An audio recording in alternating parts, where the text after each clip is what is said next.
Hey guys, I'm Dimension Physics and I specialize in breaking down complex concepts into simple, engaging, and crystal clear explanation with some good level manipulations.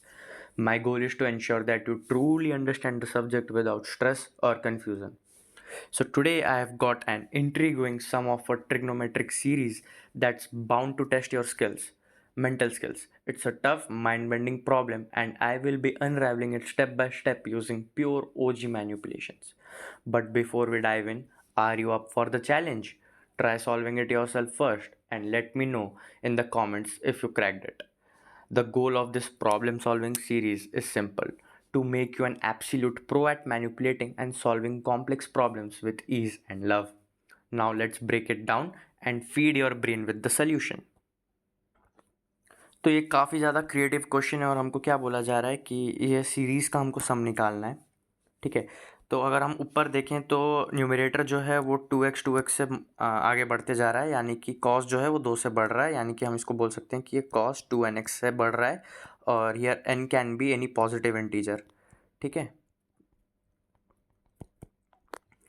और नीचे जो चल रहा है मामला वो क्या चल रहा है, नीचे वाला मामला जो है हमारा नीचे वाला मामला वो कुछ ऐसा चल रहा है कि यहाँ पे 2n-1 मल्टीप्लाइड बाय 2n+1 की सीरीज़ नीचे चल रही है और ऊपर जो हमारा न्यूमरेटर में है यहाँ पे cos 2nx का सीरीज़ चल रहा है और ये एक पॉजिटिव इंटीजर है।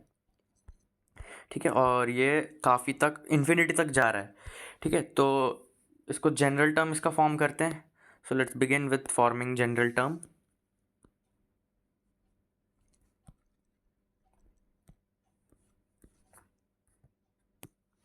तो ये इसका जनरल टर्म फॉर्म हो गया। अब ऑब्वियस सी बात है कि यहाँ पे समेशन भी लगेगा, तो समेशन लगा देते हैं। समेशन क्या लगेगा, n=1 से इन्फिनिटी। और यहाँ पे मैं एक चीज़ अभी कर लेता हूँ, मैं इसको 2 से मल्टीप्लाई डिवाइड कर लेता हूँ। ठीक है, ये 2 से मल्टीप्लाई डिवाइड इसलिए किया क्योंकि यहाँ पे 2n+1 है और -2n-1 है। ठीक है, उसीलिए जैसे कि हम इंटीग्रेट करने के लिए पार्शियल फ्रैक्शंस पे ब्रेक करते हैं ना, वैसे इसको भी वैसे ही हम ब्रेक कर लें ताकि मैनिपुलेशंस थोड़े अच्छे हो सकें। तो अभी इसको हम ब्रेक करते हैं, तो ये कैसे ब्रेक हो जाएगा, एक सेकेंड लिखना ही पड़ेगा। ये हो जाएगा, ये इन्फिनिटी था, ये n=1 था, यहाँ cos 2nx multiplied by 2n+1 minus 2n-1।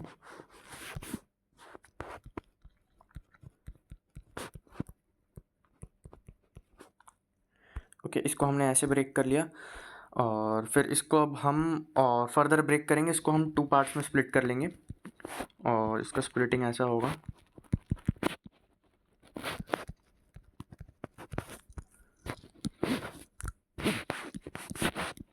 1/2n-1 minus 1/2n+1। जैसे हम इंटीग्रेशन में करते हैं पार्शियल फ्रैक्शन में, डिटो वही किए हैं हम यहाँ पे भी, है ना। अब हम क्या करेंगे, ये कॉस को अंदर इसके साथ एक बार और इसके साथ एक बार अंदर भेज देंगे और इसको सीरीज़ में कन्वर्ट कर लेंगे, 2 स्प्लिट सीरीज़ में। तो ये कुछ ऐसा दिखेगा अब। तो सम को हम एस बोल के यहाँ से हाफ और ये n=1 से इन्फिनिटी तक, और ये हो गया cos 2nx divided by 2n-1 और यहाँ पे ये हो गया इन्फिनिटी और n=1 cos 2nx divided by 2n+1। ठीक है, तो ये यहाँ पे दो चीज़ में टर्म डिवाइड हो गया। अब यहाँ पे एक बहुत बड़ा ट्विस्ट आता है कि आधे लोग तो अभी यही सोच रहे होंगे कि ये ट्रिग्नोमेट्रिक का ही क्वेश्चन है और इसको नॉर्मल हम जैसे सीक्वेंस एंड सीरीज़ में पढ़ते थे वैसे ही हम इसको आगे सॉल्व कर लेंगे। बट नहीं नहीं नहीं, यहाँ पे ये सब गलत बात है। जैसे कि यहाँ पे भी कुछ पार्ट्स होंगे, कुछ हार्ट्स होंगे, कुछ राइवल्स होंगे क्वेश्चन के। तो इसमें से पहला राइवल रिवील होने जा रहा है, जो कि है कि ये क्वेश्चन तो ट्रिग्नोमेट्रिक का है ही नहीं, ये क्वेश्चन है एक्चुअली कॉम्प्लेक्स नंबर्स का। ठीक है, तो यहाँ पे हम कॉम्प्लेक्स नंबर इंट्रोड्यूस करेंगे, तो हम यहाँ पे क्या लिख लेंगे कि यहाँ पे z हम लिखेंगे cos x plus i sin x plus i sine x equals to e to the power x i. यहाँ पे हमने इसको अज्यूम किया है, ठीक है, ये आई है, तो इसको हम बोल सकते हैं कि ये एक सेकेंड, ये सीरीज़ को पूरी, ये जो सीरीज़ है हमारी, ये सीरीज़ को मैं ये बोल सकता हूँ कि ये एक रियल पार्ट रहेगा। अगर हम कॉम्प्लेक्स नंबर यहाँ पे इंट्रोड्यूस किए हैं तो ये हो जाएगा कि ये s equals to real part of R E, मतलब रियल पार्ट ऑफ, ठीक है, रियल पार्ट ऑफ यहाँ पे आ जाएगा हमारा z/2 मल्टीप्लाइड, यहाँ पे समेशन पहले आ जाएगा n इक्वल्स टू 1 से इन्फिनिटी तक का, और आ जाएगा z to the power 2n-1 divided by 2n-1, और फिर minus 1/2z summation 1/n equals to 1 से इन्फिनिटी, फिर यहाँ पे z 2n+1 divided by 2n+1। अब यहाँ पे मैं क्या किया हूँ मैं बताता हूँ, ठीक है। पहले इसको एक बार देख के ऑब्जर्व करने का कोशिश करो कि क्या हुआ है। यहाँ पे 1 मिनट इस वीडियो को यहाँ पे पॉज करो और सोचने का कोशिश करो कि यहाँ पे मैं क्या किया हूँ, ये क्या मैनिपुलेट करके मैं कहाँ से लाया हूँ। तो यहाँ पे देखो मैं क्या किया हूँ, 2n-1, 2n-1, 2n+1 और 2n+1 का पेयर क्रिएट कर लिया हूँ, दो अलग अलग, है ना। अब ये स्टेप को समझने की कोशिश करना। तो ये एक्सप्रेशन में ये भाई साहब जो हमारे थे, ये z के बराबर थे, तो यहाँ पे हम क्या लिखेंगे, z की पावर 2n की बराबर cos 2nx plus i sine 2nx equals to, एक सेकेंड,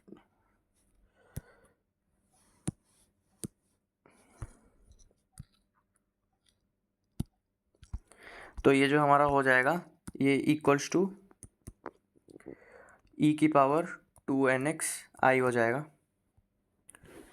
तो यहाँ पे अगर हम देखेंगे तो real part of this complex number हमको लेना है, ठीक है, इसका रियल पार्ट हम लेंगे, ठीक है। तो इसको हम बोल देंगे कि R E of real part of z to the power 2n, बाकी को नहीं लेना है, उसको इग्नोर कर देना है। तो ये हो जाएगा cos 2nx। यहाँ पे मैं क्या किया, मैं इसको इसके साथ लिंक कर दिया कि रियल पावर ऑफ z की पावर 2n और cos 2nx, इसको मैंने यहाँ पे लिंक कर लिया। तो अब यहाँ पे क्या हुआ है, यहाँ पे 2n-1 है, ठीक है। तो यहाँ पे मैं क्या किया, मैं यहाँ पे कुछ स्टेप मिस किया हूँ, ठीक है, वो स्टेप मैं यहाँ पे बता देता हूँ कि मैं क्या स्टेप मिस किया हूँ, ठीक है। यहाँ पे पहले मैं लिखा था z की पावर 2n, ठीक है, और यहाँ पे भी मैं लिखा था z की पावर 2n, z की पावर 2n, है ना। और यहाँ पे मैं क्या किया, z से मल्टीप्लाई डिवाइड कर लिया, ये ब्रैकेट के अंदर में ही किया मैं, ठीक है, यहाँ स्पेस नहीं है बोल के वहाँ पे लिखा। तो जैसे यहाँ पे मैं मल्टीप्लाई किया तो इसको मैं फर्दर क्या लिख सकता हूँ, z की पावर 2n-1 इंटू z, ये लिख सकता हूँ क्या मैं, यही लिखा हूँ मैं सिंपली, और उसीलिए यहाँ पे मैं z के साथ मल्टीप्लाई भी कर दिया हूँ, ठीक है। अगर यहाँ पे कन्फ्यूजन लग रहा है तो एक बार ये वीडियो को पॉज करके सारे छोटे छोटे मैनिपुलेशंस जो भी हैं उसको वापस एक बार देख लो। यहाँ पे 2n+1 कैसे आया और यहाँ पे 2n-1 कैसे आया, मल्टीप्लाई बाय z कैसे हुआ, ठीक है। कन्फ्यूज़न मत रखना कोई भी, एकदम आराम से बताया हूँ सारी चीज़ें। एक बार वीडियो को बैक करके देख लो कि क्या बताया हूँ क्या नहीं बताया हूँ। यहाँ पे देखो क्या हुआ था, यहाँ पे 2n+1 था, यहाँ पे 2n-1 था। तो यहाँ पे मेरे को ऊपर नीचे पेयर क्रिएट करने के लिए मैंने इतने मैनिपुलेशंस यहाँ पे किए हैं, ठीक है। अब इतना टाइम इसमें इन्वेस्ट कर चुके हैं ऑलरेडी 7-8 मिनट, तो ये क्वेश्चन पूरा सॉल्व करेंगे। एक बार अच्छे से समझ जाएंगे तो आगे जब हम इस टाइप के कोई क्वेश्चन सॉल्व करेंगे तो हमको बहुत बेनिफिशियल होगा और हम बहुत जल्दी भी सॉल्व कर लेंगे, है ना। तो काफ़ी प्यारा क्वेश्चन है ना। तो अब अभी तो क्वेश्चन शुरू हुआ है, अब इसको आगे और सॉल्व करते हैं। अब हम क्या करेंगे, ये सीरीज़ को अब खोलने की कोशिश करेंगे, पर उसके पहले एक बार इसको लिख लेते हैं अच्छे से कि ये सीरीज़ क्या था। s equals to real values of z divided by 2 summation n equals to 1 से infinity z to the power 2n-1 divided by 2n-1। अब इस सीरीज़ को ओपन करते हैं, तो ये सीरीज़ ऐसे खुल गया, z/1 plus z³/3 plus z to the power 5 divided by 5 infinity तक। और यहाँ पे देख लो ये सीरीज़ कैसे खुलेगा, ये खुलेगा z की power 3 divided by 3 plus z की power 5 divided by 5 plus z की power 7 divided by 7 plus infinity तक, ठीक है। तो इसमें एक z का ही डिफरेंस है सिर्फ, तो अब इसको मैं फर्दर मैनिपुलेट करूँगा। अब यहाँ पे आएगा the second level of the question, the second heart of the question, the second part of the question and the second most important and critical step of the question. पर उसके पहले एक चीज़ यहाँ देखेंगे कि यहाँ पे इसको सब्ट्रैक्ट नहीं कर सकते हैं, क्योंकि यहाँ पे 1/2z है और यहाँ पे z डिवाइडेड बाई 2 है, ठीक है। तो यहाँ पे न्यूमरेटर डिनोमिनेटर का खेल हो जा रहा है, तो यहाँ पे हम इसको सब्ट्रैक्ट नहीं कर सकते हैं, तो हम इसको और फर्दर मैनिपुलेट करेंगे और यहीं से हमको वो second part of the question, second part of the question, second level of the question के बारे में पता चलेगा। तो लिमिट्स एक्सपेंशन में हम पढ़ते हैं कि ln और 1+z का एक्सपेंशन अगर हम देखें, अगर किसी को याद होगा तो z माइनस क्या होता है, z minus Z square divided by 2 plus Z cube divided by 3 plus z⁴ divided by 4, ऐसे आगे तक चलता है। अब ln 1 माइनस जेड का एक्सपेंशन अगर किसी को याद हो तो क्या होगा, वो ln 1 माइनस जेड का एक्सपेंशन ये होता है, ln z 1 माइनस जेड का एक्सपेंशन यही होता है। यहाँ पे सिर्फ एक माइनस आता है, उसके बाद सारे प्लस रहते हैं और यहाँ पे सारे माइनस में रहते हैं। जस्ट फॉर सेक यहाँ पे भी माइनस आएगा। तो अब हम क्या करेंगे, इसको ऊपर वाले के साथ नीचे वाले को सब्ट्रैक्ट कर देंगे। तो जैसे ही करेंगे तो यहाँ पे हमारे पास क्या आ जाएगा, हमारे पास ये हो जाएगा। इसको जब हम सब्ट्रैक्ट कर लेंगे तो ये जो पार्ट है RHS वाला ये ऐसा बन जाएगा, 2 कॉमन ले लेंगे और इसको ऐसे बना लेंगे। तो सिमिलरली अब यहाँ पे भी देखो, यहाँ पे क्या था, एक z का अंतर था, तो इसको हम लिख सकते हैं। वहाँ पे इतना मैनिपुलेशंस करने का ज़रूरत नहीं है, दिमाग वाले हो तो खुद समझ जाओगे, वरना एक बार वीडियो को पॉज करके उस वाले के साथ वापस देख के कर लेना। यहाँ पे एक z को घटा देंगे हम डायरेक्ट, सिंपल। ये 2 को हम एक्सपेंड करके ऐसे लिख सकते हैं, हाँ या ना बता देना एक बार। लिख सकते हैं, ऑब्वियस सी बात है, उसलिए मैं किया हूँ। अब आगे बढ़ते हैं। यहाँ पे ln का एक्सपेंशन कैसे लिंक्ड है ये सोच पाना थोड़ा एक इंट्यूटिव स्टेट रहेगा। तुम्हारा इंट्यूशन बहुत अच्छा होना चाहिए, प्रॉब्लम सॉल्विंग अच्छा होना चाहिए, बहुत टाइप्स ऑफ सम्स को तुम सॉल्व किए होगे तब जाके यहाँ पे तुम समझ पाओगे और ये तुमको डायरेक्ट हिट करेगा, ठीक है। तो अब आगे बढ़ते हैं। तो ये कुछ ऐसा बन जाएगा। ये हमारे पास इक्वेशन था। अब इसको हम फर्दर लिखेंगे तो क्या लिखेंगे, all the real values of z divided by 4 multiplied by ln 1 plus z divided by 1 minus Z minus 1/2 ln 1 plus z divided by 1 minus Z minus Z multiplied by 1/2 Z, ठीक है। तो अब इसको लिखने के लिए हम क्या करेंगे, फर्दर लिखने के लिए हम आगे बढ़ेंगे। यहाँ से दूसरा स्टेप हमारा ये रहेगा, यहाँ पे 1/4 लिखेंगे multiplied by ln 1 plus z divided by 1 minus Z. तो इसको मल्टीप्लाई करेंगे z माइनस 1/z से और प्लस यहाँ पे 1/2 आ जाएगा, ठीक है। अब क्या किया हूँ मैं बताता हूँ। अब यहाँ पे देखना, यहाँ पे इस वाले से क्या हो रहा है, यहाँ से एक आता है 1/2 multiplied by ln 1 plus z divided by 1 minus z आ रहा है। तो इसको ही फर्दर सॉल्व करने के लिए मैं इसको यहाँ पे ऐसे लिखा हूँ। तो यहाँ पे एक 2 एक्स्ट्रा आ जा रहा था, तो उसको मैं मल्टीप्लाई कर दिया नीचे, तो उसीलिए यहाँ पे एक 1/2 आ गया और यहाँ पे भी 1/2 आ गया। तो ये z/2 मल्टीप्लाइड बाई 1 z/4 हो गया। तो अल्टीमेटली हमको ये मिलता है, ओके। अब इसको फर्दर आगे बढ़ते हैं। ये हमारा second heart of the question था कि सेकंड लेवल जो था हमारा वो ये था कि हमको यहाँ पे expansion of ln 1 plus x और ln 1 माइनस एक्स को यूज़ करके सब्ट्रैक्ट करके एक दूसरे को सीरीज़ एक फॉर्म करना था। और थर्ड लेवल यही था कि इसमें अब 1 प्लस जेड और 1 माइनस जेड जो है हमारा, उसको हम कैसे यूज़ करेंगे। यहाँ पे कॉम्प्लेक्स नंबर का जो मेनली अलजेब्रा है वो यूज़ होने वाला है, उस पर हम अभी आ रहे हैं। तो इसको अब हम फर्दर एक्सपैंड करने की कोशिश करेंगे। जेड की जो वैल्यू है वो हमारा क्या है, ई की पावर आई एक्स है, ओके। तो यहाँ पे हम क्या लिख सकते हैं, ln multiplied by 1 plus e की पावर 1x, फिर यहाँ पे 1 फिर यहाँ पे ई की power i x minus e की पावर आई एक्स प्लस 1/2। इसको कम्प्लीटली एक ब्रैकेट में डाल देते हैं। अब इसको हम फर्दर एक्सपैंड करेंगे तो हम क्या लिख सकते हैं, इधर ई की power i x divided by 2 plus e की पावर, यहाँ पे माइनस आई एक्स है, ठीक है। यहाँ पे आई एक्स डिवाइडेड बाई 2 और यहाँ पे हो जाएगा ई की power minus i x divided by 2 minus e की power i x divided by 2, ठीक है। इसको हम मल्टीप्लाई कर देंगे, क्या इसको एज इट इज़ नीचे ले आएंगे, ई की power i x minus e की पावर आई एक्स प्लस 1/2। ये हमारा क्या है, कुछ नहीं, 2i साइन एक्स है ये हमारा, ठीक है। और ये हमारा क्या बन रहा है, -2i sine x divided by 2।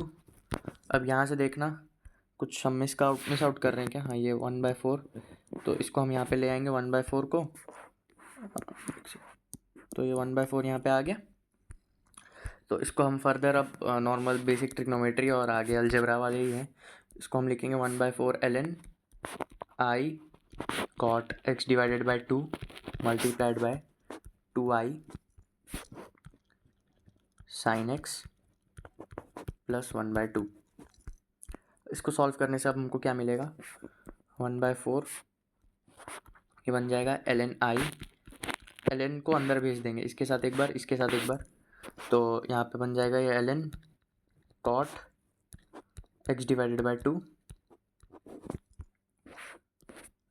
और यहाँ पे बन जाएगा ये क्या, 2i साइन x प्लस 1/2। अब यहाँ पे देखना i की पावर i π/2, ये जो है हमारा ये क्या हो रहा है, cos π/2 प्लस i साइन π/2, ठीक है। π/2 क्या हो जाएगा, 0 हो जाएगा, और i साइन π/2 में से साइन π/2 क्या हो जाएगा, 1। तो इसमें हम क्या बोल सकते हैं कि हमारा जो e to the power i π/2 है, ये हमारा i के बराबर हो जाएगा, क्योंकि यहाँ पे i अलग से है और इसका वैल्यू 1 हो जाएगा, तो i इंटू 1 1 हो जाएगा। तो हम इससे क्या बोल सकते हैं, अब e को हम इधर ले लेंगे तो ये क्या बन जाएगा हमारा, ln i बन जाएगा। तो हम क्या बोल सकते हैं, ln i equals to i π/2।